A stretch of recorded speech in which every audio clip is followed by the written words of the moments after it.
Hello' বন্ধুসকল, স্বাগতম জনাইছোঁ মোৰ এডুকেশ্যনেল ক্ৰিছ ইউটিউব চেনেলত।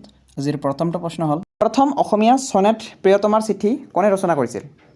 আপোনালোকে অপশ্যনবোৰ চাব পাৰিছে। লক্ষ্মীনাথ বেজবৰুৱা, পদ্মনাথ গোহাঁই বৰুৱা, জ্যোতিপ্ৰসাদ আগৰৱালা, হেমচন্দ্ৰ গোস্বামী।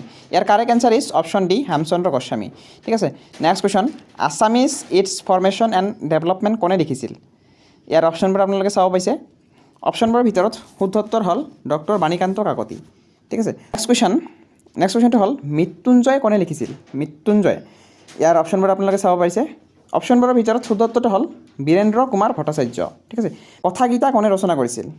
ইয়াৰ অপশ্যনবোৰ চাব পাৰিছে। মহাত্মা গান্ধী, শংকৰদেৱ, মাধৱদেৱ, ভট্টদেৱ। আপোনালোকে নিশ্চয় জানে কথাগীতা কোনে ৰচনা কৰিছিল? ভট্টদেৱ। ঠিক আছে, দেশভক্ত নামেৰে জনপ্ৰিয়ভাৱে কাক জনা যায়? ইয়াৰে অপশ্যনবোৰ আপোনালোকে চাব পাৰিছে।